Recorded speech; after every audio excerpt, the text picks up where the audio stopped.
Good morning, family. We got more solutions for the black people out here.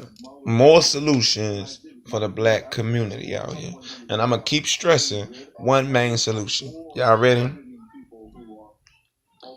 Stop fronting like you independent. If you getting child support, if you getting public assistance, income based housing, public housing, work first, um, any of those type of government tools of black destruction, you're dependent on the white man. You just feel like you independent because you think you're winning, but in reality, you are sacrificing the father of your children. In reality, through the tax system, through the prison system, through the child supports, equity, income, whatever the fuck, you are sacrificing a man or plenty other men, a bucket of men, for your gain. So at the end of the day, you're not dependent. You're dependent on white society because white society are paying the taxes for you to be living off of what you're living off of.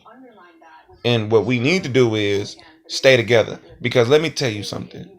If you stay together with your man, have children, and stick it out, keep the government out of your business and go through all that hard shit. Okay, just hear me out. I guarantee you two working bodies. Two working bodies. And then if y'all go after education, take turns. Go together. Fuck it. Take turns. It don't matter. Once the education comes through, once you get better jobs, move up in the world, you can do it. I'm telling you, you can do it. That'll be another black family off the government's silver spoon. Then your children will know how to do it. And they'll be better prepared to do it without government assistance because you got straight. Because you got straight. Then your children gonna use your formula, which is find a man or a woman, stick with that person, and grind it out through life's hardships. Then by the time your grandkids come here, they gonna have the stuff that you left, and they gonna have the support from their parents, so that they can go on and be better people. And then when they have children, your great grandchildren will probably be doing better than some of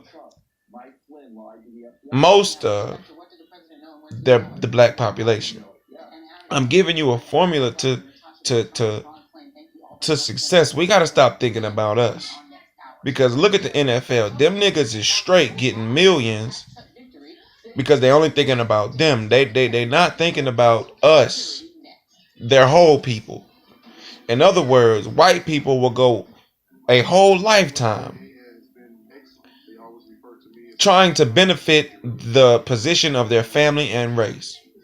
Japanese do it, Chinese do it, Arabs do it, Muslims do it.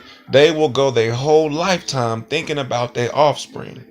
They will work their whole lifetime thinking about passing on their fortunes. And we don't do that. Because we only think about us while we're here on this earth. We don't think about our grandchildren, our great grandchildren. And if we do think about them, it's just a thought. We don't put actions forth to make sure that their lifestyle is better. And by leaning on the government at the sacrifice of the man, you're ultimately losing. You're losing because it's taken away from you. And if you get a job and you try to come up, they take away from your funds. So if you getting X amount on your rent paid and you get a job, they take away that X amount. And they raise the amount you have to pay, which keeps your dumb ass in the economic bubble. So this is the economic bubble right here. Now let's say you start making more money. You're making more money, right? Now they add more payments to your lifestyle. You're still in the same economic bubble. You think because you're making more money that you're going to come up. You can't come up because the government has deducted their funding from your lifestyle. So you're in the same economic bubble no matter how much better it seems to get, because they're going to deduct something from something that helped you and took a lot of weight off of your shoulders. Now when they deduct something and put that weight back on your shoulders, you're barely ready for the pressure. Y'all understand what I'm saying? If you making 300 a week and you get a raise, a good raise, or you get another job, you getting paid every 2 weeks, making 780 a week, and they deduct 200 from your EBT. Now you was getting 400. Now you're only getting 200 in EBT. How much more money are you putting in food? You got to put in $200 because you've been making it $400 a month.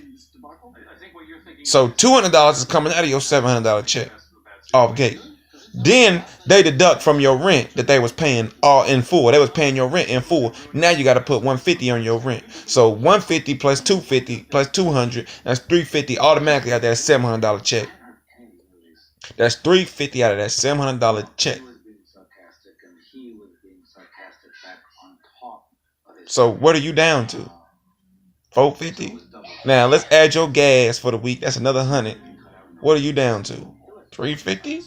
Now let's add the bills, that the light bill that they're not paying no more. You're back at 300 a week, probably 250 a week. So it looks good, but it's actually doing worse because the government is smart with them numbers and taxes. Yo, dumbass thinking you can make it, and they have reset the system so that you can't make it out of that shit. See, you had black women in the 90s living off of that shit. Now you're stuck on it. So to prevent that, let's try not even getting in the cycle. And if you got to take child support on your baby daddy for Medicaid, let's send the money back to them. Let's not spend the money on weave, spend the money on shoes, spend the money on Medicaid. Let that man send $50 to the white man. That white man sending $50 to you. You take that $50 and send it back to the white man because you only need it for Medicaid.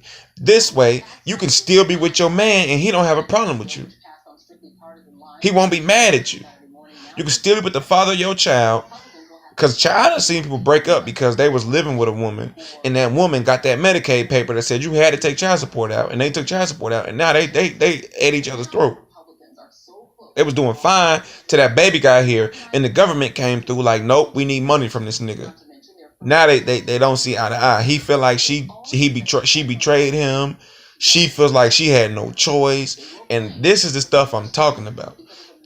The white man is always poking at our relations and relationships and lifestyles. We have to start using them to come up together. If we don't use them to come up together, we're going to keep staying at each other's throats. If Section 8 don't want the daddy in the home, why you women don't hide your fathers of your children? Why ain't that man literally in the closet when the social worker comes over to evaluate you? Hide him. You don't have to become a coon. You women become coons and you can't stay here. You need to go. I don't want the office to see you here. Fuck that. You need to do the best you can to hide your man from the system while he goes out here and gets money and develops some type of savings so that y'all can fall back on that. So while you using the system for free living, he could be stacking money. But we too busy at each other's throats.